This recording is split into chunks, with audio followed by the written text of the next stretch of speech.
ठीक है जी।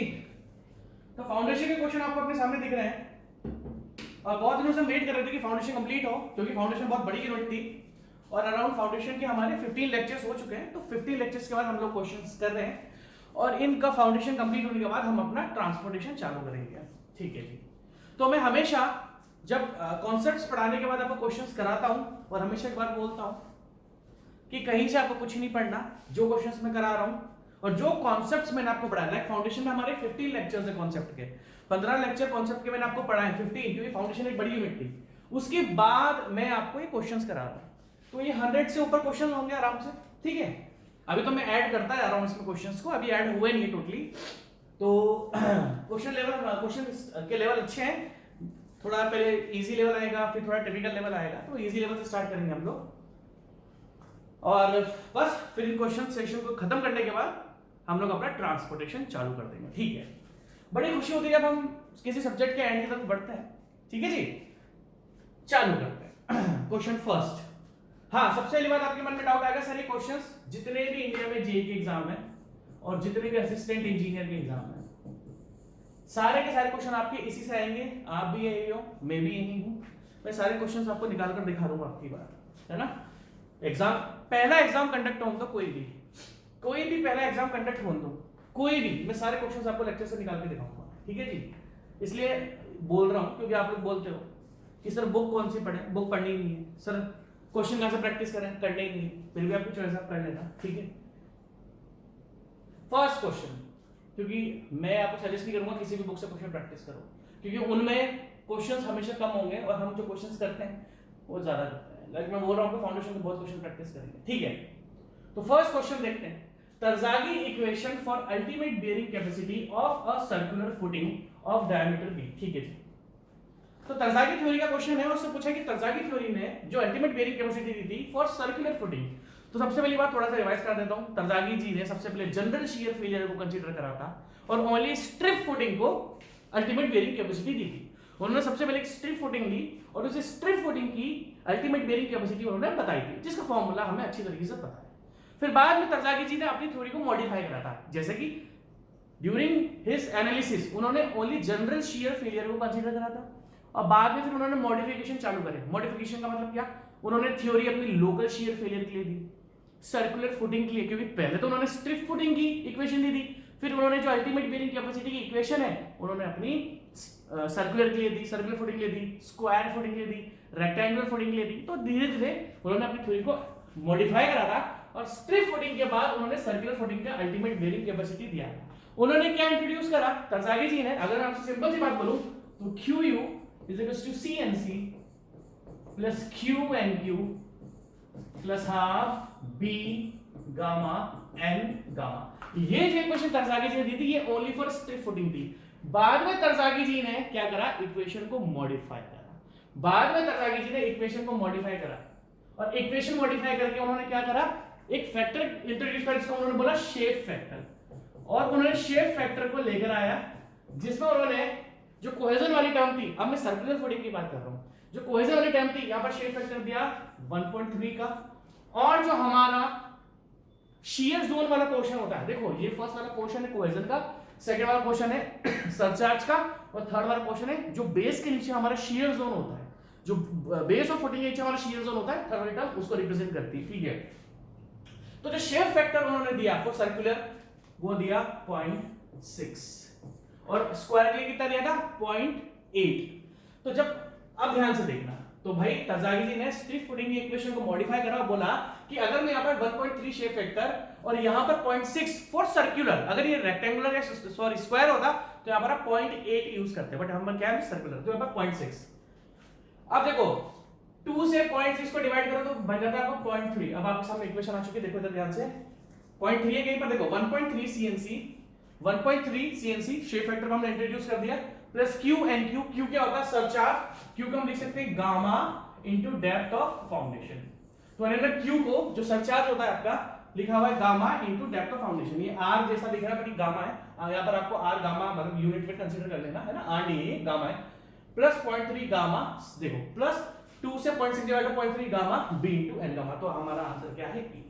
सिंपल सा क्वेश्चन था, ये मैं आपको कॉन्सेप्ट में पढ़ाता हूं। Next question, according to Terzaghi ji, in case of, देखो नेक्स्ट क्वेश्चन देखो, अकॉर्डिंग टू तरजागी जी, मैं आपसे फिर बोल रहा हूं, जैसे ही मैं सारे क्वेश्चन कंप्लीट कर दूंगा, सारे क्वेश्चन आपके जितने भी होंगे, मैं कह रहा हूं इस बार टेस्ट हो ही जाए, आपका पहला जो एग्जाम होगा हम उस पे सब्जेक्ट उठाएंगे, है ना, और देखेंगे कि क्या हम कितने पानी में, मैं तो बोलता हूं, मैं तो भाई साहब इस तरीके से कवर करा रहा हूं, मैं आपको बोलता हूं 70% से 100% क्वेश्चन आपके इसी लेक्चर से बैठेंगे, मिनिमम 70%, मिनिमम बोल रहा हूं, मिनिमम 70% टू 100%, ठीक है।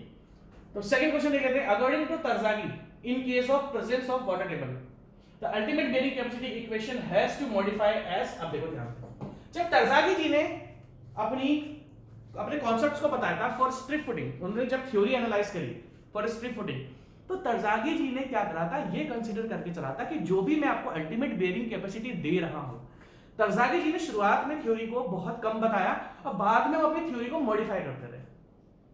तो तरजागी जी के असम्पशन में ये भी है कि जब तरजागी जी ने आपको अल्टीमेट बेरिंग कैपेसिटी का कॉन्सेप्ट बताया था, तो उन्होंने फुटिंग से, मान लो जो आपकी फुटिंग है या आपका ग्राउंड लेवल है, तो उन्होंने ना वाटर टेबल को ना बहुत नीचे कंसीडर करा था।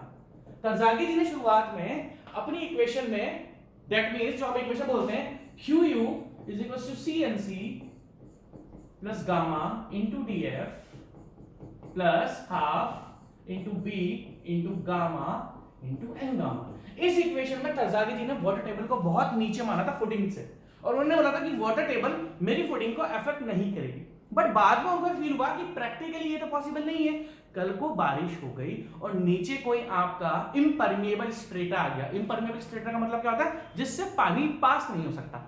मानो आज को आपने फुटिंग बनाई और वाटर टेबल उसके कांटेक्ट में नहीं है, बट कल को अगर बारिश हुई या कहीं से पानी आया और आपका उस फाउंडेशन के नीचे कहीं पर इम्परमिएबल स्ट्रेटा है। इम्परमिएबल स्ट्रेटा क्या है कि बारिश का पानी ऊपर आया, अब पानी इसके नीचे नहीं आ पाएगा। इम्परमिएबल का मतलब क्या होता है कि पानी उसके अंदर जा ही नहीं सकता, तो पानी धीरे धीरे इकट्ठा होगा और वाटर टेबल टुवर्ड्स,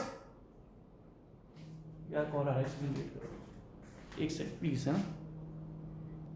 हाँ जी, तो तरजागी जी ने क्या करा था कि शुरुआत में तो अपनी इक्वेशन में उन्होंने वाटर टेबल का इफेक्ट नहीं लिया। उन्होंने बोला कि भैया वाटर टेबल तो बहुत नीचे रहेगी, मैं वाटर टेबल को कंसीडर नहीं करता। पर धीरे धीरे उनको पता लगा कि अगर कोई इम्परमिएबल स्ट्रेटा है जिसके नीचे पानी परकोलेट नहीं हो सकता, कल को बारिश होगी तो वाटर टेबल का लेवल ऊपर की तरफ बढ़ता जाएगा, ठीक है। फिर उन्होंने क्या करा, उन्होंने अपनी इस इक्वेशन को मॉडिफाई करा, क्योंकि मैंने आपको बोला कि तरजागी जी ने बहुत सारे मॉडिफिकेशन दिए थे। हमने वाटर टेबल के दो मॉडिफिकेशन पढ़े, जिसमें एक में तो हम ये यूनिट वेट सेकंड वाली टर्म का और थर्ड वाली टर्म का यूनिट वेट को चेंज करते हैं। भाई एक तो हमने क्या पढ़ा था कि अगर वाटर टेबल राइज हो रही है, मतलब पानी बढ़ता जा रहा है और फाउंडेशन तक पहुंचता जा रहा है, तो हमने दो चेंज पढ़े थे वाटर टेबल के। मैंने आपको दो चेंज पढ़ाए लेक्चर्स में। एक चेंज तो मैंने यूनिट वेट में करा था और एक चेंज मैंने according to tanks theory. Tanks theory ने आपको क्या बोला था, टैंक्स थ्योरी ने बोला कि मैं अगर आपकी वाटर टेबल, मान लो शुरुआत में आपने फाउंडेशन बनाई और वाटर टेबल आपके फुटिंग के बिल्कुल भी पास नहीं है, बट अगर फ्यूचर में आपकी वाटर टेबल राइज होकर फुटिंग के पास आती है, तो मैं आपको दो फैक्टर देता हूं, water table correction factor 1 and water table correction factor 2। और क्या दिया था मैंने, water table correction factor is equals to 0.5 height of water upon depth of foundation, और Rw2 क्या दिया था, सॉरी ये मैंने गलत लिख दिया, ये 0.5 बाहर आएगा, एक सेकंड, क्या दिया था मैंने, Rw आपका 0.5, Rw1 क्या दिया था 0.5 1 प्लस डेप्थ ऑफ, सॉरी यार एक में कैल्शियम करना पड़ता है, 0.5 1 plus height of water upon depth of footing. ये था आपका वाटर टेबल करेक्शन फैक्टर 1, और वाटर टेबल करेक्शन फैक्टर 2 उन्होंने क्या दिया था 0.5 1 प्लस, अब ध्यान से देखना, depth of water upon width of foundation. तो तरजागी जी की थ्योरी में ये दो वाटर टेबल करेक्शन फैक्टर आए थे। इसके और भी क्वेश्चन है, जैसा कि लेक्चर में मैंने आपको बताया था कि जो वाटर टेबल करेक्शन फैक्टर ये बार बार चेंज होता है, और वो डिपेंड करता है कि वाटर टेबल आपके किस एरिया में है। क्या वाटर टेबल आपकी फुटिंग के बेस के पास है, क्या वाटर टेबल आपकी फुटिंग के बहुत नीचे, या वाटर टेबल ग्राउंड लेवल तक पहुंच चुकी है। क्योंकि मैं आपको बता रहा हूं तरजागी जी की थ्योरी में जो ये वाटर टेबल करेक्शन करे थे ना टैंक्स ने, इसके ऊपर बहुत क्वेश्चंस आते हैं। और आगे इसमें बहुत सारे क्वेश्चंस हैं। तो अभी इसने एज सच आपसे कुछ नहीं पूछा, इसने ये बोला है कि तरज़ागी जी की थ्योरी में वाटर टेबल की वजह से जो अल्टीमेट बियरिंग कैपेसिटी में चेंज आया था ना, वो क्या चेंज आया था? सेम इक्वेशन थी क्या? CNC plus QNQ plus half into B into gamma into NQ, but according to tanks उन्होंने तरज़ागी जी की थ्योरी को मॉडिफाई करा और RW1 और RW2 water table correction factor इन्होंने तरज़ागी जी की इक्वेशन में चेंज किए। तो इन्होंने ये पूछा है, सिंपल सी बात है, आपका डी ऑप्शन देखो, कुछ ही नहीं करा। देखो CNC cohesion bearing capacity factor due to cohesion plus gamma D, इन्होंने Q को गामा इंटू DF लिख दिया, गामा इंटू DF लिख दिया डेप्थ ऑफ फाउंडेशन, ठीक है, इंटू NQ RW1 और ये 1/2 को इन्होंने 0.5 लिख दिया, gamma B and gamma RW2। समझ रहे हो मेरी बात? तो इन्होंने एज सच आपसे, देखो मैंने आपको बताया था जब मैं आपको लेक्चर बता रहा था कि वाटर टेबल करेक्शन फैक्टर है ना बहुत इंपॉर्टेंट है, इनके ऊपर वो पूछ लेगा आपसे ऑब्जेक्टिव क्वेश्चन में कि अगर वाटर टेबल जो आपकी है ग्राउंड लेवल तक आ चुकी है तो बताओ RW1 और RW2 कितने होंगे। मैंने आपको सारे सॉल्व करके बताए थे और मैंने आपको एक ट्रिक भी बताई थी उसमें, है ना, उसको अभी अपन आगे करेंगे क्योंकि उसके क्वेश्चन आगे हैं, बहुत सारे क्वेश्चन अभी इसके, ठीक है। Next question, any foundation must satisfy, बताओ किसी भी फाउंडेशन में क्या क्या नहीं होना चाहिए भाई? एक तो सॉइल में the soil below does not fail in shear, बिल्कुल सही बात है। जो फाउंडेशन के नीचे की सॉइल है, जो बेस के नीचे की सॉइल है, उसमें कभी भी शियर फेलियर नहीं होना चाहिए, बिल्कुल सही बात है। The settlement of footing is with in the safe limit, बिल्कुल सही बात है। जो सेटलमेंट आपका होता है फुटिंग का वो बिल्कुल लिमिट में रहना चाहिए, बिल्कुल सही बात है, ठीक है। The pressure exerted by footing should not exceed the allowable bearing pressure, बिल्कुल सही बात है। अब ध्यान से देखना, ध्यान से देखना। फर्स्ट पॉइंट ने क्या बताया कि सॉइल आपकी शियर में बिल्कुल फेल नहीं होनी चाहिए, बिल्कुल सही बात है। सेटलमेंट अगर होता है, अगर मिट्टी दबती है तो वो लिमिट में होनी चाहिए, लाइक 10 mm 20 mm, ऐसा नहीं कि 100 mm पहुंच जाए आपकी, ठीक है। The pressure exerted by footing should not exceed the allowable bearing pressure, बिल्कुल सही बात है। क्या लिखा थर्ड पॉइंट में कि जो भी प्रेशर आपकी फुटिंग के ऊपर है, अब अलाउएबल बेयरिंग प्रेशर क्या होता है? अगर मैं आपसे पूछूं अलाउएबल बेयरिंग प्रेशर क्या है, ये एक ऐसा प्रेशर होता है, अगर मैं आपसे पूछूं, हमने क्या क्या पढ़ा था? हमने पहले पढ़ी थी ग्रॉस प्रेशर इंटेंसिटी, फिर नेट प्रेशर इंटेंसिटी, फिर अल्टीमेट बेयरिंग कैपेसिटी, फिर नेट अल्टीमेट बेयरिंग कैपेसिटी, फिर gross safe ultimate bearing capacity, है ना। फिर हमने लास्ट में क्या पढ़ा था? Allowable bearing pressure. Allowable bearing pressure एक ऐसा प्रेशर होता है वो इस तरीके से लगना चाहिए कि ना तो सॉइल के अंदर सेटलमेंट ज्यादा हो और ना सॉइल के अंदर आपका शियर फेलियर हो। तो बिल्कुल सही बात है, तीनों पॉइंट सेटिस्फाई करते हैं। तो दैट मींस आंसर क्या आपका D all of the above. Easy answer है, इजी क्वेश्चन है, तो एज सच कोई टिपिकल नहीं है, ठीक है। नेक्स्ट क्वेश्चन, क्वेश्चन नंबर 4, अच्छा क्वेश्चन है। The net ultimate bearing capacity of a purely cohesive soil. अब ध्यान से देखना, इसमें ध्यान से देखना, इसने आपसे नेट अल्टीमेट बेयरिंग कैपेसिटी पढ़ी पूछी है। देखो दो टाइप की बेयरिंग कैपेसिटी होती है, बेयरिंग कैपेसिटी तो बहुत टाइप की होती है, एक होती है अल्टीमेट बेयरिंग कैपेसिटी और एक होती है नेट अल्टीमेट बेयरिंग कैपेसिटी। अगर मैं आपसे अल्टीमेट और नेट अल्टीमेट में डिफरेंस पूछूं तो नेट अल्टीमेट होती है वो होती है ultimate minus surcharge gamma into, बिल्कुल सही बात है। अगर हम नेट अल्टीमेट बेयरिंग कैपेसिटी की बात करते हैं, जिन्होंने लेक्चर नहीं पढ़ा वो गलती से मत देखना, कुछ भी समझ में नहीं आएगा। बिना लेक्चर के टॉपिक आपको 1% भी समझ में नहीं आने वाले, तो कोशिश भी मत करना कि इनको देखूं, ठीक है। और मैं समझा के थक गया हूं, तो मैं उन्हीं को पढ़ा रहा हूं जिन्होंने लेक्चर्स पढ़े हैं। 15 लेक्चर जो मैंने आपको पढ़ाया पहले वो पढ़ो, उनके बाद फाउंडेशन के क्वेश्चन करने की सोचना, ठीक है। ऐसे नहीं आती थी समझ में। अब अगर हम नेट अल्टीमेट की बात करते हैं तो हमें अल्टीमेट बेयरिंग कैपेसिटी और नेट अल्टीमेट बेयरिंग कैपेसिटी का डिफरेंस पता लग चुका है, ठीक है। अब अगर मैं आपसे आगे की बात पूछूं, ध्यान से, उन्होंने आपसे प्योरली कोहेसिव सॉइल की बात करी है। अगर मैं आपसे अल्टीमेट बेयरिंग कैपेसिटी की बात लिखूं, सबसे पहले अगर हम अल्टीमेट बेयरिंग कैपेसिटी की बात करें तो अल्टीमेट बेयरिंग कैपेसिटी की इक्वेशन क्या होती है? एक्चुअली क्वेश्चन में उसने नेट अल्टीमेट पूछा आपसे, तो अगर मैं नेट अल्टीमेट भी आपसे बोलूं तो नेट अल्टीमेट क्या होता है? ध्यान से देखना, ध्यान से देखना, ठीक है। CNC, ध्यान से देखो, प्लस, ध्यान से देखना, Q N Q minus Q plus half, देखो ना मेरे सरचार्ज, ये गामा डीएफ क्या होता है, सरचार्ज ही तो होता है जिसको हम क्या लिखते हैं, क्यू लिखते हैं, तो मैंने यहां पर क्यू लिख दिया, ठीक है, plus half into B into gamma into N gamma. भाई ये नेट अल्टीमेट बेयरिंग, सॉरी ये नेट अल्टीमेट बेयरिंग कैपेसिटी की आपकी इक्वेशन है। अगर अल्टीमेट बेयरिंग कैपेसिटी होती तो यहां पर माइनस क्यू नहीं आता। आपको ध्यान होगा इक्वेशन क्या बनती है, सी एन सी, मैं आपको लिख देता हूं ताकि आप कंफ्यूज ना हो, एन क्यू कॉमन ले लो, सॉरी क्यू कॉमन है, क्यू कॉमन आएगा तो ये सी एन सी, ध्यान से देखना, प्लस क्यू कॉमन आ गया, N Q minus one plus half into B into gamma into N gamma, ये आपकी इक्वेशन बनती है।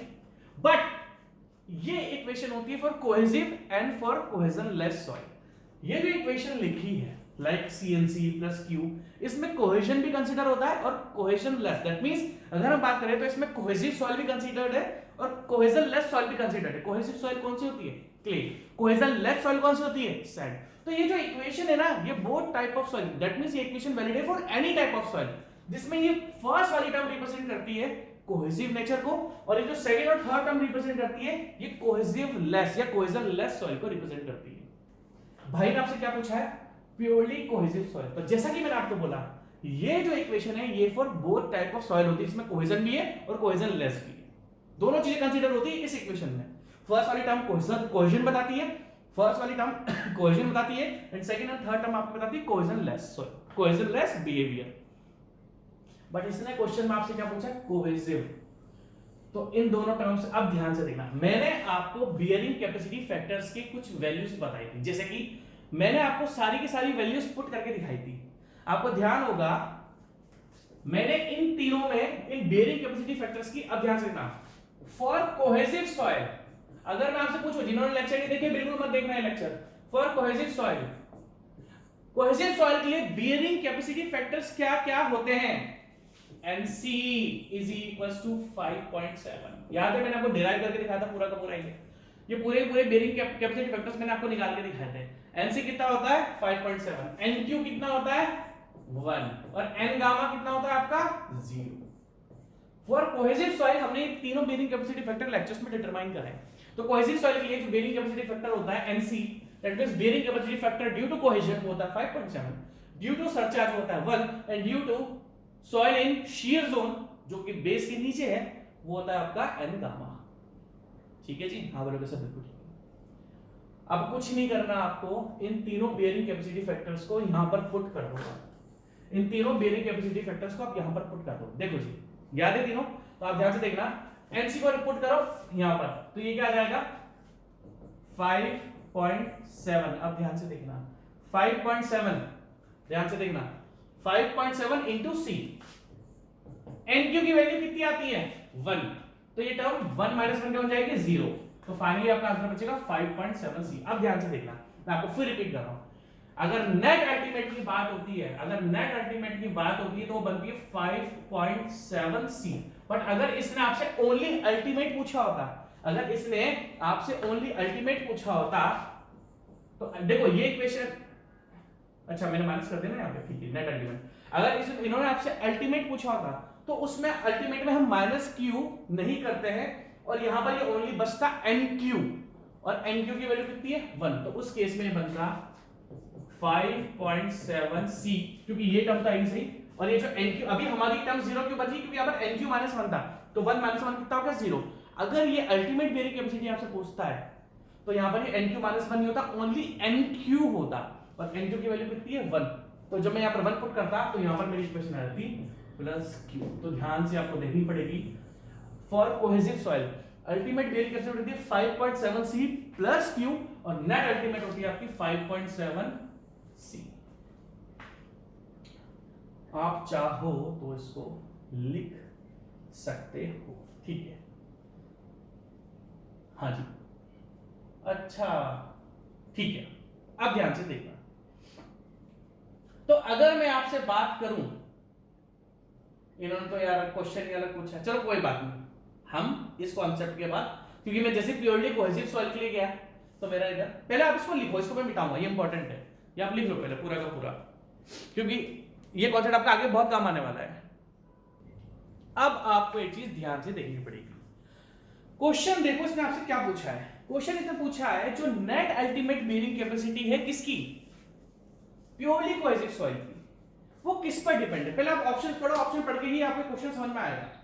इन्होंने बोला है देखो मैंने आपके सामने ऊपर नेट अल्टीमेट बेयरिंग कैपेसिटी, ये net ultimate bearing capacity of cohesive soil मैंने आपके सामने लिख दी। अब ये क्वेश्चन इतना इंपॉर्टेंट है, ये इतना जबरदस्त क्वेश्चन है ना कि अगर आपने इस क्वेश्चन को नहीं देखा तो आप इस क्वेश्चन को सॉल्व नहीं कर पाओगे, गलत करके आ जाओगे। कैसे, मैं आपको फिर रिपीट कर रहा हूं, कैसे, ध्यान से देखना। मैं आपको पहले क्वेश्चन दिखाता हूं, आपको बस ये ध्यान रखनी है कि जो मैंने नेट अल्टीमेट आपको बताई है वो है 5.7 सी, और अगर अल्टीमेट की बात है तो 5.7 सी प्लस क्यू। अब ध्यान से देखना, ध्यान से देखना, इसको मैं पूरा हटा दूं, क्वेश्चन को थोड़ा साइड में, हाँ ठीक है, ये आपको 4 ऑप्शन दिख गए, ठीक है ठीक है, 4 ऑप्शन देखो। क्वेश्चन नंबर 4 में हमने देखा तो उसने आपसे, देखो आप बोलोगे सर क्वेश्चन पर आप इतना जोर क्यों दे रहे हो, वो इसलिए दे रहा हूं क्योंकि ये क्वेश्चन आप गलत करके आ जाओगे। अगर मैं आपसे बात करूं net ultimate bearing capacity of purely cohesive soil की, तो हमारे पास नेट अल्टीमेट आई है 5.7 सी, और अगर मैं अल्टीमेट की बात करता हूं तो आती है मेरे पास 5.7 प्लस क्यू, और क्यू को मैं लिख सकता हूं unit weight of soil into depth of foundation. आपको इन दोनों पर ध्यान देना पड़ेगा, अगर आपने इन दोनों पर ध्यान नहीं दिया तो इस क्वेश्चन को आप बिल्कुल सॉल्व नहीं कर पाओगे, आप रट के भी चल जाओगे, नहीं कर पाओगे। अब देखो उन्होंने ऑप्शन में क्या दिया है कि जो नेट अल्टीमेट बेयरिंग कैपेसिटी होती है वो किस पर डिपेंड करती है, ध्यान से देखना। क्या विड्थ पर करती है, नहीं करती। नेट अल्टीमेट की बात है, मतलब हमें इससे मतलब है, ध्यान से देखना फिर बता रहा हूं। नेट अल्टीमेट 5.7 सी ये ओनली कोहेजन पे डिपेंड करती है, क्या ये विड्थ पे डिपेंड करती है, नहीं जी नहीं करती। Depends on width as well as depth of footing, नहीं जी नहीं करती। Depends on depth but it independent of width of footing. अब इस थर्ड ऑप्शन को ध्यान से देखो, मैं फिर रिपीट कर रहा हूं इस क्वेश्चन को ध्यान से देखो। थर्ड ऑप्शन आपको हिला देगा अगर उसने गलती से यहां पर अल्टीमेट पूछ लिया तो, क्योंकि ultimate bearing capacity of cohesive soil depth पर डिपेंड करती है।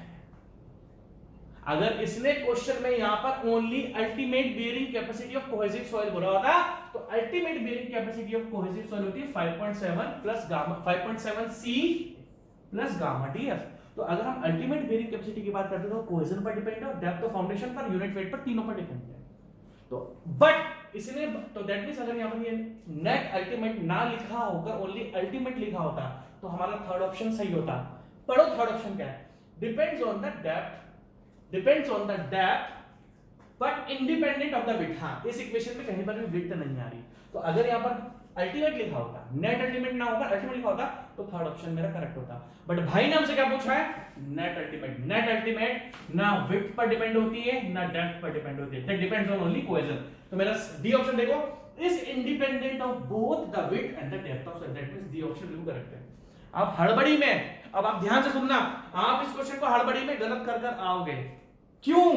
क्योंकि जो बियरिंग कैपेसिटी की इक्वेशन होती है, अगर हम अल्टीमेट इक्वेशन भी लिखते हैं तो आप बोलोगे ना सर डिपेंड तो करती है, बच्चों को क्या लगता है डिपेंड तो करती है। सर कैसा आपने बोल दिया कि net ultimate bearing capacity depend नहीं करती, आपको पता है कि जो अल्टीमेट बियरिंग कैपेसिटी होती है वो डिपेंड करती है। ध्यान से देखना, क्या CNC plus QNQ plus half B into gamma into N gamma. भाई साहब ये जो इक्वेशन है ना, this equation is valid for both cohesive and cohesionless या कोहेजनलेस।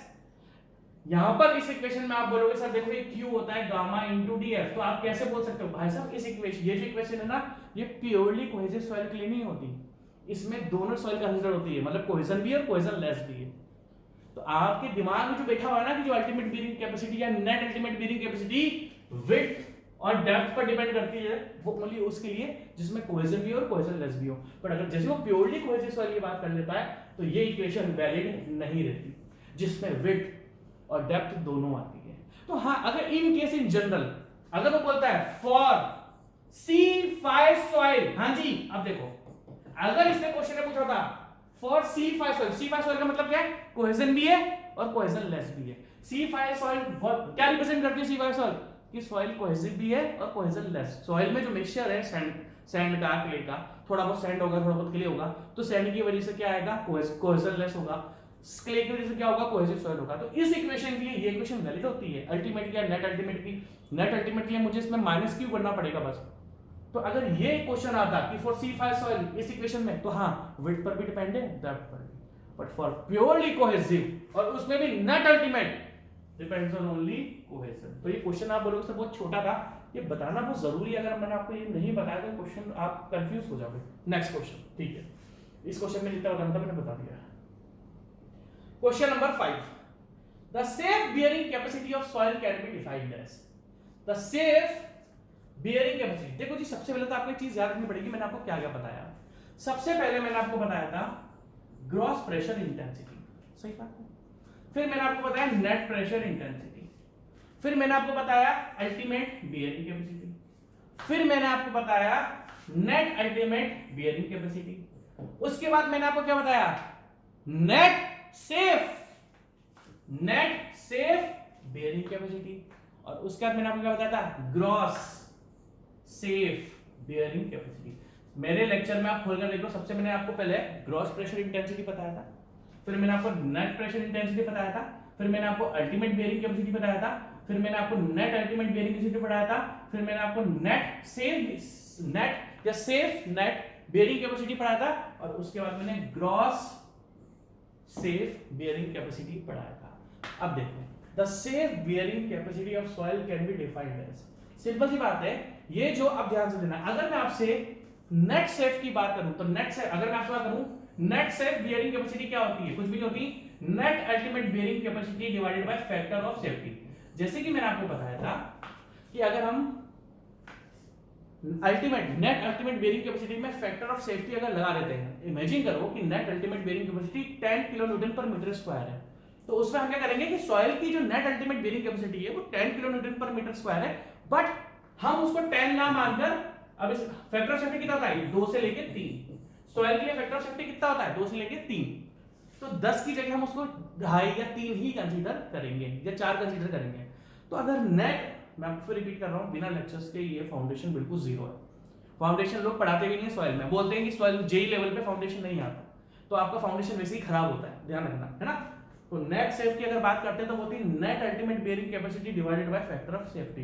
अब ध्यान से देखना, तो ये जो सेफ होती है मतलब ये रिस्की नहीं होती, क्योंकि देखो सॉइल की जो नेट अल्टीमेट है वो 10 किलो न्यूटन पर मीटर स्क्वायर है, और जैसे भी फैक्टर मान लो मैंने 3 से डिवाइड करा तो 3.33, मतलब सॉइल की नेट अल्टीमेट बियरिंग कैपेसिटी है तो 10, बट हम उसको मान रहे हैं 3, तो ये बहुत ही ज्यादा सेफ होती है, क्योंकि इसमें फैक्टर ऑफ सेफ्टी लगा हुआ होता है। फैक्टर ऑफ सेफ्टी का मतलब क्या होता है कि भैया ताकत तो ज्यादा है बट आप कंसीडर ही कम कर रहे हो, तो लोड भी तो कम ही लगाओगे। जब ताकत ज्यादा है, उसकी ताकत कम कंसीडर कर रहे हो, तो लोड भी तो कम कंसीडर कर रहे हो। कहने का मतलब क्या है, सेफ बियरिंग कैपेसिटी क्या होती है, pressure, maximum pressure which the soil can carry safely without shear failure.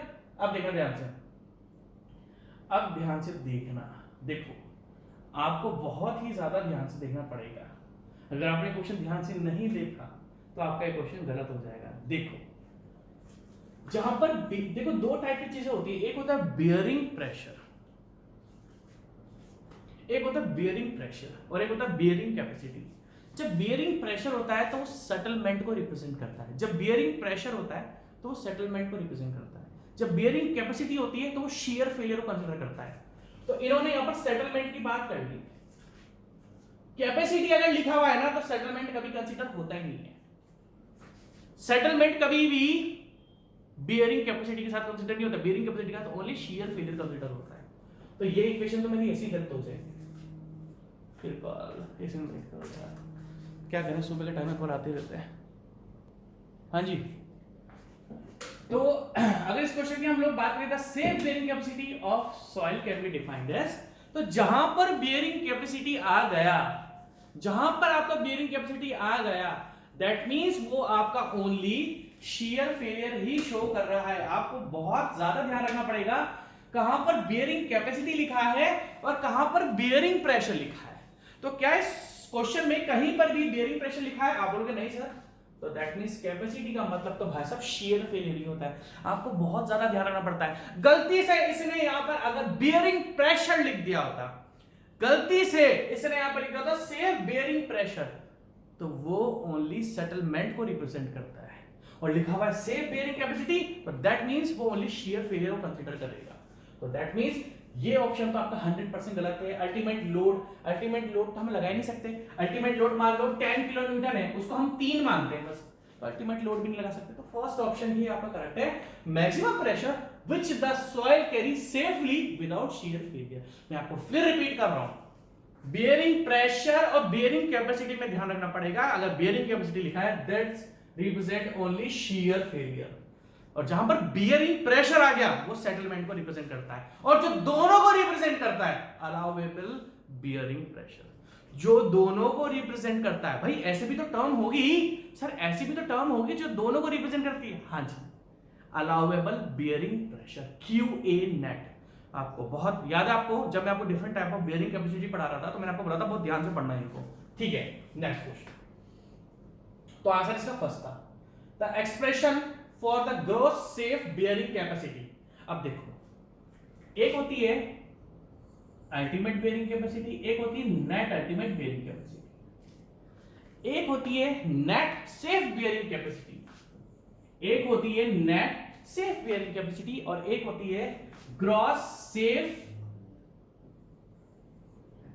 Bearing capacity. ये QS भी लिख सकते हो डायरेक्ट, QS और QS और QS। अल्टीमेट बियरिंग कैपेसिटी अलग है, नेट अल्टीमेट बियरिंग कैपेसिटी अलग है। मैंने आपको बता दिया, जिसमें ग्रॉस प्रेशर इंटेंसिटी कंसीडर करते हैं उसमें अल्टीमेट बियरिंग कैपेसिटी होती है, जिसमें नेट प्रेशर इंटेंसिटी कंसीडर करते हैं वो नेट अल्टीमेट होती है। और अगर हम नेट अल्टीमेट बियरिंग कैपेसिटी में फैक्टर ऑफ सेफ्टी लगा देते हैं तो ये हमारी बन जाती है नेट सेफ बियरिंग कैपेसिटी। और हाँ, और अगर हम बात करें ग्रॉस सेफ प्रेशर इंटेंसिटी में तो कुछ भी नहीं है। अगर मैं आपसे ग्रॉस की बात करूं तो ग्रॉस क्या होता है, net plus gamma into DF, gamma into DF. तो देखो नेट कितनी है, तो अगर हम ग्रॉस सेफ प्रेशर इंटेंसिटी की बात करते हैं तो वो होता है QNU upon factor of safety plus gamma into DF. ठीक है जी, ये होती है gross pressure intensity, gross safe pressure intensity, gross pressure intensity, gross safe pressure intensity नहीं, बियरिंग कैपेसिटी। तो यहां पर QS क्या है, ग्रॉस सेफ बेयरिंग कैपेसिटी। देखो मैं फिर बताता हूं, ultimate bearing capacity, net ultimate bearing capacity, net safe bearing capacity and gross safe bearing capacity. तो इन चारों को आपको हमेशा ध्यान रखना पड़ेगा, वरना तो फिर आपको पता ही है क्या हालत होगी। The expression for gross safe bearing capacity, इन्होंने आपसे ग्रॉस सेफ के बारे में पूछा है। ग्रॉस सेफ का फॉर्मूला क्या होता है, net ultimate divided by factor of safety plus gamma DF. ठीक है, तो देखो अब ध्यान से देखो, नेट अल्टीमेट, ध्यान से देखना, ध्यान से देखो, net ultimate upon factor of safety plus gamma DF. आपका सी ऑप्शन करेक्ट है। देखो ये लिखा ना, Q net ultimate, Q that means net ultimate upon factor of safety, हाँ जी factor of safety plus gamma DF. तो आपका सी ऑप्शन इसका करेक्ट है। ठीक है, नेक्स्ट क्वेश्चन, इजी सा है, ये तो लेक्चर वाली बात है आपको। ठीक है, next question, the bearing capacity of soil does not depend on, the bearing capacity of soil does not depend on. तो हम एक काम करते हैं, बियरिंग कैपेसिटी की इक्वेशन लिखते हैं फॉर C5 सॉइल। जब भी आपको स्पेशली मेंशन नहीं है कि कोहेसिव है या कोहेजन लेस है, जब भी आपको मेंशन नहीं है कोहेसिव है या कोहेजन लेस है, तब तर्जा कीजिए कि डायरेक्ट अल्टीमेट बियरिंग कैपेसिटी की इक्वेशन लिख दो। इन्होंने बियरिंग कैपेसिटी की बात करी है ना, हम लिख लेते हैं। अल्टीमेट बियरिंग कैपेसिटी क्या होती है, CNC plus gamma into DF into NQ plus half into B into gamma into N gamma. अब ध्यान से देखना, क्योंकि इन्होंने ऐसा सच मेंशन नहीं करा ना कि कोहेसिव सॉइल के लिए लेनी है या ओनली कोहेजन लेस के लिए, तो हमने दोनों के लिए, दैट मींस C5 सॉइल के लिए जिसमें कोहेजन भी है और फ्रिक्शन भी है, that means granular soil, that means cohesion less soil को भी कंसीडर कर लिया। तो अगर बियरिंग कैपेसिटी की बात करें, अब इन्होंने ये बताया नहीं अल्टीमेट है, तो हमने अल्टीमेट बियरिंग कैपेसिटी की इक्वेशन लिख दी। इस पूरी इक्वेशन में कहीं पर भी लोड होता है क्या, लोड होता है क्या, नहीं, कहीं पर भी जो भी लोड होता है ना कहीं पर भी नहीं होता। देखो ये सरचार्ज है, ये सॉइल का जो 14 के, अगर आप बोलोगे सर ये तो लोड है ना सरचार्ज, भाई साहब ये लोड नहीं है। दो चीज होती है, अप्लाइड लोड का मतलब क्या होता है, जो लोड आप सुपर स्ट्रक्चर में लगा रहे हो और फिर वो फाउंडेशन में पहुंचेगा। देखो दो टाइप के वेट फोर्स लगते हैं या लोड लगते हैं, एक तो जो सुपर स्ट्रक्चर का लोड है और फाउंडेशन के ऊपर की जो मिट्टी है, फाउंडेशन के बेस के ऊपर की मिट्टी अप टू ग्राउंड लेवल। मुझे मजा इसमें आ रहा है कि जिन बच्चों ने बिल्कुल कॉन्सेप्ट नहीं पढ़ा और वो मुझे जानने की कोशिश कर रहे होंगे तो उनको ऐसा लग रहा होगा कि मैं किसी अलग लैंग्वेज में बात कर रहा हूँ। फाउंडेशन है भैया, 15 लेक्चर हैं, उनके बाद हम क्वेश्चंस कर रहे हैं। तो आप अगर सोच रहे हो कि मैं डायरेक्ट ही इनको कर लूंगा तो भाई साहब आप बहुत बड़ी गलतफहमी में हो। मैं तो फर्स्ट डे से प्रीफर, मुझे सख्त नफरत है डायरेक्ट क्वेश्चन कराने से। जब तक कॉन्सेप्ट सॉल्व नहीं है क्वेश्चन सॉल्व करने का मतलब नहीं बनता। आपको मेरी एक चीज समझ में नहीं आने वाली, मैं आपसे क्या बोल रहा हूँ, ठीक है जी। तो अगर हम बेयरिंग कैपेसिटी की बात करें तो बेयरिंग कैपेसिटी में कहीं पर भी जो लोड हमारा सुपर स्ट्रक्चर पे लग रहा है कहीं पर भी नहीं है। देखो तो that means the bearing capacity of soil, देखो ना कोहेजन है, बेयरिंग कैपेसिटी फैक्टर्स है, ये सरचार्ज है, that means base of footing से लेके ग्राउंड लेवल तक की जो मिट्टी है उसका वेट की वजह से जो इफेक्टिव स्ट्रेस आ रहा है ये वो होता है NQ है। तो कहीं पर भी अप्लाइड लोड जो सुपर स्ट्रक्चर में कहीं पर भी नहीं है, तो दैट मींस अप्लाइड लोड पर डिपेंड नहीं करती है। हाँ किस पर डिपेंड करती है, क्या साइज ऑफ फुटिंग पे डिपेंड करती है? हाँ जी करती है। देखो ये विड्थ है, ये विड्थ ऑफ फुटिंग है, ये डेप्थ ऑफ फाउंडेशन है, तो बिल्कुल डिपेंड है। देखो ना साइज पे डिपेंड है ना, विड्थ पे डिपेंड है, डेप्थ पे डिपेंड है, हाँ जी साइज ऑफ फुटिंग पे डिपेंड करती है। क्या शियर पैरामीटर्स पे डिपेंड करती है? हाँ जी। शियर पैरामीटर्स क्या है? NC, NQ, N गामा, सारे शियर पैरामीटर्स है। लाइक कोहेजन, देखो ये कोहेजन है, शियर पैरामीटर हाँ डिपेंड करती है। ये NC, NQ और N gamma, NC, NQ, N gamma किस पे डिपेंड होते हैं? एंगल ऑफ इंटरनल फ्रिक्शन पे। तो ये C cohesion and phi angle of internal friction, ये होते हैं शियर पैरामीटर्स। तो क्या आपकी डिपेंड है? हाँ जी बिल्कुल डिपेंड है। देखो C आ रहा है और ये NC, NQ, N gamma angle of internal friction पे डिपेंड होते हैं, तो ये phi पर डिपेंड है। These are shear parameters. तो जो बेयरिंग कैपेसिटी होती है वो शियर पैरामीटर्स पर भी डिपेंड है, साइज ऑफ फुटिंग पर भी डिपेंड है, बट अप्लाइड लोड पर कहीं पर भी डिपेंड नहीं होती। तो आंसर हमारा सही होगा C, ठीक है। अब देखना ध्यान से देखना, the net bearing pressure which can be used for the design of foundation, ठीक है। बहुत ही ज्यादा अच्छा क्वेश्चन है। आप इतने जबरदस्त क्वेश्चन है ना ये, अगर आपने इस क्वेश्चन की बारीकी को नहीं पकड़ाना, अगर आपने इस क्वेश्चन की बारीकी को नहीं पकड़ाना तो आप लोग क्वेश्चन कर ही नहीं पाओगे। सबसे पहली बात इन्होंने यहां पर क्या लिखा है? प्रेशर। क्या इन्होंने ओनली बेयरिंग कैपेसिटी लिखा हुआ है? नहीं। क्या इन्होंने कैपेसिटी लिखा हुआ है? क्योंकि अगर कैपेसिटी लिखा हुआ होता क्योंकि अगर कैपेसिटी लिखा हुआ होता तो हम लोग ओनली शियर फेलियर की तरफ जाते, बट इन्होंने बियरिंग प्रेशर लिख दिया। अब ध्यान से देखना, दो टाइप के आपके प्रेशर होते हैं, एक होता है सेफ बियरिंग प्रेशर, भाई सब ध्यान से देख लो वरना लेक्चर। सेफ बियरिंग प्रेशर आपको दो चीज ध्यान से देखनी पड़ेगी, और ये होता है allowable bearing pressure. Allowable bearing pressure. अब मैं आपको क्यों पढ़ा रहा हूं ये, क्योंकि यहां पर इन्होंने बियरिंग के बाद प्रेशर लिखा हुआ है। अगर कैपेसिटी लिखा होता तो मैं आपको इनको पढ़ाता ही नहीं। ध्यान से देखना, मैं आपको फिर बता रहा हूं। मैंने आपको अपने थर्ड या सेकंड लेक्चर में अब देखना ध्यान से क्या पढ़ा था।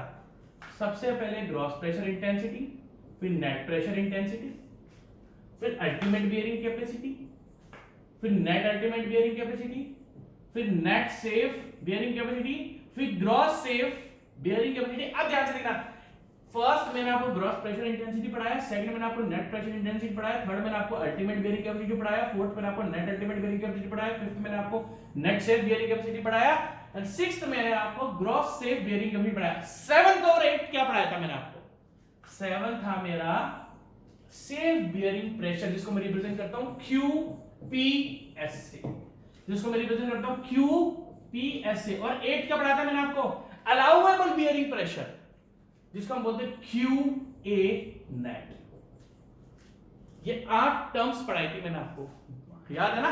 Gross pressure intensity, net pressure intensity, ultimate bearing capacity, net ultimate bearing capacity, net safe bearing capacity, gross safe bearing capacity and safe bearing pressure and allowable bearing pressure. अब आ जाओ, क्यों मुझे पूरी कहानी सुनानी पड़ रही है? कहानी सुनानी इसलिए पड़ रही है क्योंकि भाषा इसने यहां पर प्रेशर लिखा हुआ है। अब ध्यान से देखना, the net bearing pressure which can be used for the design of foundation. Pressure आपके पास दो होते हैं, एक होता है सेफ बियरिंग प्रेशर और एक होता है अलाउएबल बियरिंग प्रेशर। अगर मैं सेफ बियरिंग प्रेशर की बात करता हूं तो ये ओनली सेटलमेंट को कंसीडर करता है, ये ओनली सेटलमेंट को कंसीडर करता है। और अगर मैं अलाउएबल बेयरिंग प्रेशर की बात करूं तो ये सेटलमेंट को भी कंसीडर करता है और शियर फेलियर को भी कंसीडर करता है। ये सेटलमेंट को भी कंसीडर करता है प्लस ये आपका शियर फेलियर भी कंसीडर करता है। तो ये आपका, अब ध्यान से देखना, अगर हमें किस फाउंडेशन पर, अगर अब मैं आपसे बोलूं कि सेफ बेयरिंग प्रेशर का मतलब क्या है, तो सेफ बेयरिंग प्रेशर का मतलब क्या है, the net intensity of loading that can be applied on soil without the risk of settlement। मैंने आपसे क्या बोला, सॉइल पर आप नेट प्रेशर इंटेंसिटी लगाओ जिसमें जरा सा भी रिस्क नहीं रहेगा, जरा सा भी रिस्क नहीं रहेगा फॉर द सेटलमेंट, उसको हम बोलते हैं सेफ बेयरिंग प्रेशर। बट अगर मैं अलाउएबल बेयरिंग प्रेशर की आपसे बात करूं, इसकी डेफिनेशन क्या है, the net pressure intensity of loading, pressure की नेट इंटेंसिटी जो कि हम सॉइल पर लगा सकते हैं जिसमें ना तो सेटलमेंट का डर रहेगा और ना शियर फेलियर का डर रहेगा। तो अब देखो द नेट, अब ये अगर हम सेफ बेयरिंग प्रेशर की बात करें तो इसमें भी net intensity of loading use होती है, और अगर हम अलाउएबल बेयरिंग प्रेशर की बात करें तो इसमें भी net intensity of loading, net intensity of loading, दोनों में नेट ही यूज होती है। बट डिफरेंस ये है कि safe bearing pressure only settlement को कंसीडर करता है और अलाउएबल बेयरिंग प्रेशर सेटलमेंट को तो कंसीडर करता है, ये शियर फेलियर को भी कंसीडर करता है। तो अगर हम फाउंडेशन पर लगाएंगे तो हम ओनली सेटलमेंट के थोड़ी लगाएंगे, हम ऐसा बेयरिंग प्रेशर लगाएंगे जिसकी वजह से ना तो सेटलमेंट हो सॉइल में लिमिट में हो, अगर हो तो लिमिट में हो, फेलियर ना हो और ना शियर फेलियर हो। तो ध्यान से देखो डी ऑप्शन क्या है, डी ऑप्शन देखो, नेट अलाउएबल बेयरिंग प्रेशर। क्या नेट सेफ सेटलमेंट प्रेशर? नहीं, सेटलमेंट प्रेशर तो सेफ बेयरिंग प्रेशर तो ओनली सेटलमेंट को शो करेगा। हाँ, आपने सेटलमेंट को कंट्रोल कर लिया, बट भाई साहब शियर फेलियर भी तो कंट्रोल करना पड़ेगा। तो शियर फेलियर और सेटलमेंट किसमें कंट्रोल होते हैं? अलाउएबल बेयरिंग प्रेशर में। और डी ऑप्शन देखो, अब देखो आप बोलोगे सर यहाँ पर तो नेट लगा हुआ है, वो नेट इसलिए लगा हुआ है क्योंकि अलाउएबल बेयरिंग प्रेशर में net intensity of loading he use होती है। तो इन्होंने, मैंने आपको डेफिनेशन बताई थी, अलाउएबल बेयरिंग प्रेशर मैंने आपको लिखाया, बट मैंने आपको क्या बताया कि इसमें नेट इंटेंसिटी ऑफ लोडिंग होती है, तो इन्होंने नेट को लिख दिया यहाँ पर और लिखा नेट अलाउएबल बेयरिंग प्रेशर। बहुत अच्छे क्वेश्चंस हैं, फाउंडेशन के क्वेश्चंस में बहुत ज्यादा ध्यान देना पड़ेगा वरना आप लोग इस क्वेश्चन को सॉल्व कर नहीं पाओगे। Next question, the value of net allowable bearing pressure is, अब ध्यान से देखना, द वैल्यू ऑफ, एक तो हमने पढ़ा safe pressure, safe allowable pressure नहीं, हमें सेफ बेयरिंग प्रेशर नहीं चाहिए। अगर आप अलाउएबल बेयरिंग प्रेशर की बात करते हो, allowable bearing pressure that means QA net, last वाला, अगर हम इसकी बात करते हैं तो ये मिनिमम होता है किसका, ये किसकी, ये मिनिमम होता है एक तो आपका सेफ बियरिंग कैपेसिटी का और सेफ सेटलमेंट प्रेशर का। मैंने आपको लास्ट में क्या लिखाया था, जो अलाउएबल बियरिंग प्रेशर होता है ये हम क्या लेते हैं, minimum of net safe bearing capacity, that means QNS। देखो QNS और QPS, इनकी जो मिनिमम होता है, इनका जो मिनिमम होता है वही हमारा अलाउएबल बियरिंग प्रेशर बनता है। भाई देखो what is QNS, net safe bearing capacity, this is QNS and this is QPS, और इनकी दोनों में से भी जो मिनिमम वैल्यू होती है वो बनती है हमारी अलाउएबल बेयरिंग प्रेशर। मैं आपको फिर रिपीट कर रहा हूं, जिन्होंने मेरे 15 लेक्चर्स नहीं देखे फाउंडेशन के, वो इन क्वेश्चंस को गलती से भी मत करना, आपको कुछ समझ में नहीं आने वाला। उसका रीजन ये है कि आपने अपनी बुक में ये सारी टर्म्स अलग पढ़ी होंगी। जैसा मैं बोलता हूँ QNS, QNet, allowable bearing pressure को मैंने QA नेट से रिप्रेजेंट, तो आपकी बुक में वो कुछ अलग सिंबल होंगे। तो गलती टाइम वेस्ट मत करो, जिन्होंने लेक्चर पढ़े वही देखना बस, ठीक है। Next question, select the incorrect statement, select the incorrect statement, select the incorrect statement. देखो the assumptions made by तरजागी, तरजागी ji ने क्या क्या assumptions दिए थे, मैं आपको सबसे पहले बताता हूं। तरजागी जी ने, देखो दो टाइप के साइंटिस्ट थे, एक था प्रेंटल, PRANDTL, एक है हमारे प्रेंटल और एक है हमारा तरजागी। प्रेंटल और तरजागी में सबसे बड़ा डिफरेंस पता है क्या था? प्रेंटल ने जो बेस ऑफ फुटिंग माना था, प्रेंटल ने जो बेस ऑफ फुटिंग माना था वो स्मूथ माना था कि बेस ऑफ फुटिंग में स्मूथ लूंगा, और वहीं पर तरजागी जी ने जो बेस ऑफ फुटिंग, ये देखो ये फुटिंग है, ये फुटिंग का बेस है, तरजागी जी ने इस फुटिंग ऑफ बेस को रफ माना था। अब ध्यान से देखना, पेरेंटल ने जो बेस ऑफ फुटिंग था वो स्मूथ माना था, और तरजागी जी ने जो बेस ऑफ फुटिंग माना था वो आपका रफ माना था। अब इसने लिखा है सेलेक्ट द इनकरेक्ट स्टेटमेंट। ये पूरी की पूरी थ्योरी मैंने आपको पढ़ाई है, और उस टाइम भी मैंने आपको डिफरेंस बताया था पेरेंटल और तरजागी जी का, जब मैं लेक्चर्स पढ़ा रहा था। तो आपको इनकरेक्ट स्टेटमेंट लेना है। अब इन्होंने लिखा है कि तरजागी जी के जो असम्पशंस है ना उसमें से इनकरेक्ट उठाओ। The base of footing is smooth, सबसे पहले ये गलत है। क्यों? क्योंकि तरजागी जी ने जो बेस ऑफ फुटिंग थी ना उसको रफ माना था, और बोला था कि जब फुटिंग रफ होगी तो फुटिंग और सॉइल फ्रिक्शन डेवलप करेंगे, जिस कारण मेरी फुटिंग अपनी जगह से नहीं हिलेगी। तो इन्होंने, तरजागी जी ने क्या करा था? एडहेजन। एडहेजन क्या होता है? What is cohesion? जब दो सिमिलर पार्टिकल चिपकते हैं। And what is adhesion? जब दो डिफरेंट टाइप के पार्टिकल एक दूसरे से चिपक जाते हैं तो उनको एडहेजन बोलते हैं। तो तरजागी जी ने फाउंडेशन को इसलिए रफ रखा था ताकि फ्रिक्शन जनरेट हो, और फ्रिक्शन जनरेट होगा तो फुटिंग अपनी पोजीशन से नहीं हिलेगी। तो आपका फर्स्ट ऑप्शन गलत है, the base of footing is smooth. No, Terzaghi ji considered the base of footing as rough मानी थी उन्होंने। तो फर्स्ट स्टेटमेंट हमारा गलत है। नेक्स्ट क्वेश्चन आ जाओ जी। द रिजल्टेंट पैसिव, बहुत अच्छा क्वेश्चन है, देख लो 10 स्टार क्वेश्चन। क्वेश्चन नंबर 11 देखो, क्वेश्चन नंबर 11 देख लो आप। The resultant passive pressure on the surface of elastic wedge Terzaghi theory consist of. ये क्वेश्चन आपको समझ में नहीं आएगा, पढ़ लो। ये क्वेश्चन आपको बिल्कुल समझ में नहीं आएगा, ये क्वेश्चन आपको बिल्कुल भी समझ में नहीं आएगा जिसने ये इक्वेशन डायरेक्ट रटी है।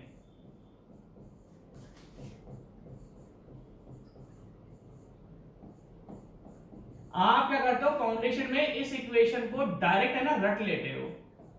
ये अल्टीमेट बेयरिंग कैपेसिटी की इक्वेशन है तरजागी,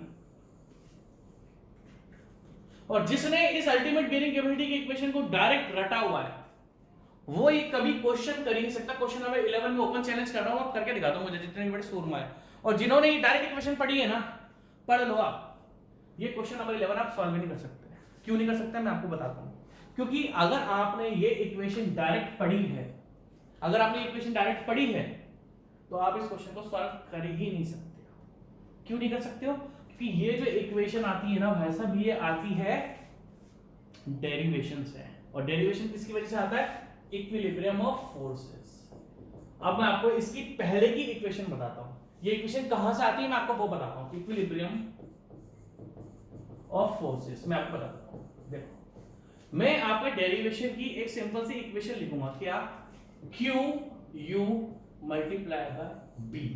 इससे पहले की इक्वेशन लिख रहा हूं जो कि आपकी डेरिवेशन में आती है, is equals to 2P of total passive pressure. अब देखो, what is PP? PP is total passive pressure. जब लेक्चर थे तो मैंने आपको एक्टिव प्रेशर और पैसिव प्रेशर पढ़ाया था, याद रखो। जब मैं आपको ये एन गामा, याद करोगे, जब मैंने आपको एन गामा डिटरमाइन करना बताया था, तो उस एन गामा में passive coefficient of passive pressure आता है Kp। फिर कॉल एक्सपेक्ट करेगा। सॉरी दोस्तों, सुबह के टाइम में कॉल इतने आते हैं, क्या करूं? सारे लोगों को मेरी यार सुबह आती है, इसलिए थोड़ा सा डिस्टरबेंस हो रहा है। ठीक है, तो हम लोग क्या बात कर रहे थे? हम लोग बात कर रहे थे कि ये जो आपकी तरजागी जी की अल्टीमेट बेयरिंग कैपेसिटी की इक्वेशन आती है ना, ये डेरिवेशन से आती है, ऐसा नहीं कि डायरेक्ट उड़ कर आ जाती है। ठीक है, तो अगर हम इसकी बात करें तो मैं आपसे डिस्कस कर रहा था इस इक्वेशन से पहले की जो डेरिवेशन की इक्वेशन होती है, मैं आपको एक इक्वेशन बता देता हूं, प्लस b cu tan। अब ध्यान से देखना। हाँ, तो मैं आपसे बात डिस्कस कर रहा था PP, मैं आपसे बात डिस्कस कर रहा था PP की। What is PP? PP is total passive pressure। total passive pressure। अभी total passive pressure का, अभी अगर मैं आपसे बात करूं PP, अब ध्यान से देखना, this PP is equals to total passive pressure which is due to, अब ध्यान से देखना, passive pressure due to shear zone, passive pressure due to cohesion, passive pressure due to surcharge. अगर मैं आपसे पहली बात तो मैं लेक्चर में आपको पैसिव प्रेशर के बारे में बताया था, पैसिव प्रेशर क्या होता है, ठीक है, हम लोगों ने डिस्कस करा था पूरा का पूरा पैसिव प्रेशर। अभी जो पैसिव प्रेशर है ये समेशन होता है passive pressure due to shear zone, soil of shear zone, passive pressure due to cohesion and passive pressure due to surcharge।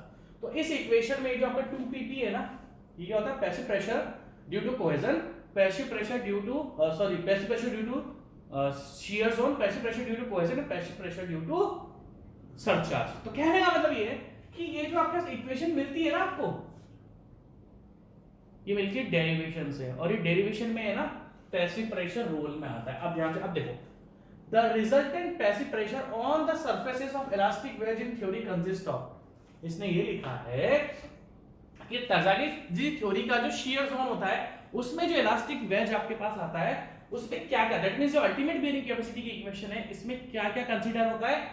अब देखना ध्यान से, passive pressure due to cohesion, हां जी होता है, passive pressure due to surcharge, हां जी होता है, passive pressure because of unit weight मतलब shear zone, हां जी होता है। तो आपका आंसर है D, all of the above. इस इक्वेशन में पैसिव प्रेशर कंसीडर होते हैं तीनों की वजह से, और फाइनली इस इक्वेशन में जब हम डिराइव करते हैं हमें ये वाली अल्टीमेट बेयरिंग कैपेसिटी इक्वेशन मिलती है। तो मैंने आपको इसलिए बताया था जिस बच्चे ने ये इक्वेशन डायरेक्ट रटी हुई है ना, डेरिवेशन देखो आपकी गलती नहीं है, मैं ओनली, क्या आपको इसका डेरिवेशन पढ़ना है? नहीं पढ़ना। क्या आपको इसका डेरिवेशन पढ़ना है? बिल्कुल ही पढ़ना है। इसका डेरिवेशन कहीं नहीं आता, ना सब्जेक्टिव में कहीं नहीं आता इसका डेरिवेशन, बट हाँ आपको थोड़ी नॉलेज होनी चाहिए कि हाँ ये इक्वेशन डेरिवेशन से बनती है, और ये इक्वेशन भी अभी मैंने आपके सामने पूरी नहीं लिखी। मान लिया half into gamma into B square into ten, ये है पूरी इक्वेशन। इस इक्वेशन को यूज करके इसको पूरी इक्वेशन यूज करके हम डेरिवेशन से इसको फाइंड करते हैं। तो ध्यान रखना कि हाँ इसमें तीनों के तीनों आते हैं, ठीक है। Next question, question number 12, the Terzaghi bearing capacity factors are function of, ठीक है जी, चलो मैं बता देता हूं। अगर हम तरजागी बेयरिंग कैपेसिटी की बात करें तो हमारे पास क्या है, एक तो NC है, एक NQ है, एक N गामा है। अगर आपको ध्यान हो तो इन तीनों फॉर्मूले में एक टर्म आती है एंगल ऑफ इंटरनल फ्रिक्शन। अगर मैं आपसे बात करूं इन तीनों में फॉर्मूले में क्या आती है आपकी एंगल ऑफ इंटरनल फ्रिक्शन। जैसे कि अगर मैं आपसे NC लिखूं तो NC is equals to NQ minus 1 multiplied by cot phi। अगर आप देख सकते हो NC that means bearing capacity factor due to cohesion, तो उसका फॉर्मूला होता है NQ minus 1 cot phi। तीनों में आता है। अगर मान लो हम लोग बात करते हैं NQ की, तो NQ की अगर बात करूं तो क्या फॉर्मूला होता है a square upon 2 cos square 45 plus phi by 2। इसमें भी phi आ गया। तो कहने का मतलब क्या है, जो तीनों के तीनों बेयरिंग कैपेसिटी फैक्टर होते हैं ना, इसमें एंगल ऑफ इंटरनल फ्रिक्शन आता है। अब देखो, the Terzaghi bearing capacity factors are functions of angle of internal friction angle only। आपको ध्यान रखना पड़ेगा ये, है ना। ठीक है, next, the type of shear failure that is expected for a dense sand। अब ध्यान से देखो, मैंने आपको तीन टाइप के shear failure पढ़ाए थे, general shear failure, local shear failure and punching shear failure। मैंने आपको तीन टाइप के शेयर फेलियर पढ़ाए थे। एक पढ़ाया था आपको general shear failure, local shear failure and punching shear failure. अगर हम जनरल शेयर फेलियर की बात करें, the type of, please wait, कटिए एक सेकंड रुको,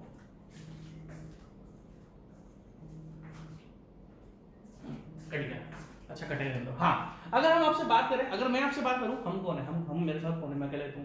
अगर मैं आपसे बात करूं जनरल शेयर फेलियर की, मैं आपको थोड़ा सा रिवाइज कराता हूं। जनरल शेयर फेलियर में क्या होता है, एक तो जो सॉइल होती है फुटिंग के बिल्कुल एडजेसेंट वो फूल जाती है, जिसको हम बोलते हैं हीविंग या बल्जिंग। बट क्या जनरल शेयर फेलियर में सेटलमेंट होता है? ना के बराबर होता है। जनरल शेयर फेलियर में मिट्टी साइड से फूल जाती है, जिसको हम बोलते हैं हीविंग, और सेटलमेंट नहीं होता soil. General shear failure generally किस में था? डेंस सैंड में और स्टिफ क्ले में। अगर हम जनरल शेयर फेलियर की बात करते हैं तो जनरल शेयर, यार कॉल बहुत आते हैं, इसे वेट करो प्लीज यार, सॉरी यार आज कुछ कॉल आ रही है।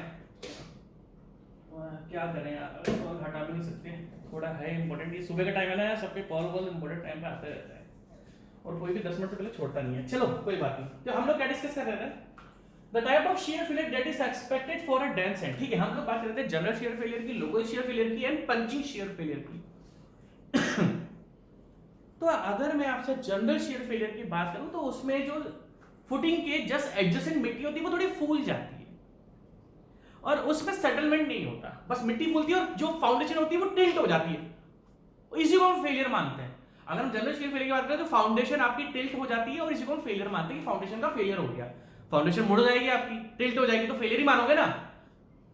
जनरल शेयर फेलियर जो होता है वो या आपको आपकी डेंस सैंड में होता है या फिर स्टिफ क्ले में होता है। अब इन्होंने आपसे पूछा है the type of share failure that is expected for a dense sand और अ स्टिफ क्ले। डेंस सैंड में जो फेलियर होता है वो होता है general shear failure. Dense sand में जो फेलियर होता है वो क्या होता है, जनरल शेयर फेलियर। ठीक है, अब ध्यान से देखना next question, the type of shear failure that can be expected for a loose sand or a soft clay। देखो डेंस सैंड में जो फेलियर होता है वो होता है जनरल शेयर फेलियर। देखो तीन टाइप की सैंड होती है, डेंस, मीडियम डेंस एंड आपकी लूज सैंड। अगर मैं आपसे बात करता हूं dense, medium dense, loose sand की, तो डेंस सैंड में जो फेलियर होता है वो होता है general shear failure. Medium dense में जो फेलियर होता है वो होता है local shear failure.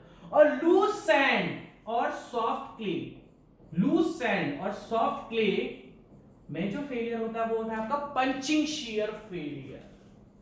Punching shear failure, क्योंकि क्वेश्चन में इन्होंने आपसे लूज सैंड और सॉफ्ट क्ले करिए, तो लूज सैंड और सॉफ्ट क्ले में जो फेलियर होता है वो होता है पंचिंग शेयर फेलियर, और एवरी सॉफ्ट क्ले में भी पंचिंग शेयर फेलियर ही होता है। ठीक है, अब next question, the shear failure for which no heave, the shear failure for which no heave, मिट्टी फूलती है। देखो ध्यान से देखना, सबसे ज्यादा मिट्टी फाउंडेशन के बिल्कुल एडजेसेंट, मैं एक फुटिंग हूं तो मेरे इधर की मिट्टी सबसे ज्यादा फूलती है जनरल शेयर फेलियर में, फिर उससे कम किस में फूलती है, लोकल शेयर फेलियर में, और बिल्कुल ही नहीं फूलती है, मतलब हीविंग बिल्कुल ही नहीं होती पंचिंग शेयर फेलियर में।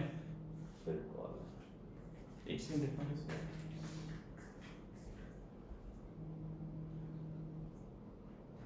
यार वेट करो, पूरे रहेगा यार, एक सेकंड वेट करो प्लीज भैया। आजकल तो बहुत सॉरी बोलूंगा आपसे क्योंकि बहुत ही ज्यादा डिस्टर्बेंस हुआ है कॉल के चक्कर में, बट अब क्या करूं, मैं सुबह के कॉल यार अवॉइड नहीं कर सकता। ठीक है, the shear failure for which no heave will be observe. देखो भाई जनरल शेयर फेलियर में जो मिट्टी फूलती है फाउंडेशन के बिल्कुल एडजेसेंट वो सबसे ज्यादा फूलती है, फिर उससे कम थोड़ी फूलती है लोकल शेयर फेलियर में। और पंचिंग शेयर फेलियर में क्या होता है, बिल्कुल भी हीविंग नहीं होती, ओनली सेटलमेंट होता है। तो अगर हम जनरल शेयर फेलियर की बात करें तो ओनली हीविंग होती है, मतलब मिट्टी फूलती है और फाउंडेशन आपकी टिल्ट हो जाती है। अगर हम लोकल शेयर फेलियर की बात करें तो मिट्टी कम फूलती है बट उसमें सेटलमेंट भी होता है। लोकल शेयर फेलियर में मिट्टी का सेटलमेंट होता है, फाउंडेशन का सेटलमेंट होगा। और अगर हम पंचिंग शेयर फेलियर की बात करें तो मिट्टी बिल्कुल भी फूलती नहीं है एंड ओनली सेटलमेंट होता है। तो कोई आपसे पूछे कि पंचिंग शेयर फेलियर में कौन सा फेलियर होता है, सेटलमेंट होता है, शेयर फेलियर नहीं होता। ठीक है, the shear failure for which no heave, no heave किसमें नहीं आती, पंचिंग शेयर फेलियर में, क्योंकि लोकल शेयर फेलियर में थोड़ा बहुत मिट्टी फूलती है और जनरल शेयर फेलियर में सबसे ज्यादा फूलती है। Next question, Terzaghi has suggested mobilised cohesion and mobilised angle of internal friction. देखो जी, तरजागी जी ने जो सबसे पहले अपनी थ्योरी बताई थी वो बताई थी for strip footing and for general shear failure only. Terzaghi ji ने जो सबसे पहले आपकी थ्योरी बताई थी, तरजागी जी ने अपनी सबसे पहले जो थ्योरी बताई वो बताई आपकी for strip footing and for general shear failure. धीरे धीरे करके तरजागी जी ने अपनी थ्योरी को मॉडिफाई करा, फिर उन्होंने अपनी थ्योरी लोकल शेयर फेलियर के लिए भी कर दी। बट जब लोकल शेयर फेलियर के लिए उन्होंने अपनी थ्योरी दी तो उन्होंने बोला जो भी कोहेजन जनरल शेयर फेलियर में रहेगा और जो भी angle of internal friction general shear failure में रहेगा उसका मैं 2/3 कर दूंगा। दैट मींस अगर जनरल शेयर फेलियर में आपका सॉइल का कोहेजन और एंगल ऑफ इंटरनल फ्रिक्शन अगर C5 है तो लोकल शेयर फेलियर में आप इसका 2/3 कर दो और एंगल ऑफ इंटरनल फ्रिक्शन का भी 2/3 कर दो। तो इसको हम बोलते हैं mobilised, तर्जागी suggest of mobilised cohesion. ये रहा मोबिलाइज्ड कोहेजन। जो भी आप जनरल शेयर फेलियर में कोहेजन सी आएगा उसका 2/3 कर दो, इसको बोलते हैं मोबिलाइज्ड कोहेजन। तो इन्होंने अब तर्जागी सजेस्ट से मोबिलाइज्ड कोहेजन, ये थ्योरी उन्होंने किसमें दी? क्योंकि जब तर्जागी जी ने अपनी थ्योरी बनाई थी वो जनरल शेयर फेलियर के लिए बनाई थी, बाद में उन्होंने मॉडिफाई करा, और मॉडिफाई करने के बाद जब उन्होंने लोकल शेयर फेलियर की थ्योरी बताई, तो लोकल शेयर फेलियर में उन्होंने कोहेजन को चेंज करा और एंगल ऑफ इंटरसेक्शन को चेंज करा, और कितना करा? जो भी जनरल शेयर फेलियर में था उसका 2/3 कर दिया। तो क्वेश्चन ये उन्होंने पूछा है कि तर्जागी जी ने ये जो कोहेजन और एंगल ऑफ इंटरसेक्शन चेंज करा था वो किसमें करा था? लोकल शेयर फेलियर में चेंज करा था। फाउंडेशन ऐसा है भाई साहब, जब तक आपने मेरे 15 लेक्चर नहीं पढ़े हुए हैं ना, भूल जाना आपके फाउंडेशन के, आपको क्वेश्चन समझ में आने वाले हैं। फाउंडेशन इजी नहीं है, क्यों ना? आप कॉलेज में ढंग से पढ़ते हो, फिर अगर आपने कहीं पर कोचिंग पढ़ी हुई होती है तो वो भी फाउंडेशन को छुड़वा देते हैं, ये बोलेगी फाउंडेशन कहीं पर आता नहीं है, बट फाउंडेशन आता है, ध्यान रखना। तो फाउंडेशन से पाला आपको पड़ता नहीं है। अब जैसे हम बात करें सोम के एसएफडी बीएमडी की, तो सोम के एसएफडी बीएमडी तो 10 जगह पढ़ते हो, कॉलेज में पढ़ते हो, टेस्ट में पढ़ते हो, कहीं पर आप पढ़ भी रहे हो तो वहां पर पढ़ते हो, पर ये टॉपिक ऐसा फाउंडेशन की पढ़ते नहीं हो आप ढंग से। ठीक है, next question, the value of mobilised cohesion will be. Mobilised cohesion बताओ भैया, जो मोबिलाइज्ड कोहेजन था लोकल शेयर फेलियर में वो कितना था? सिंपल सी बात है। The mobilised share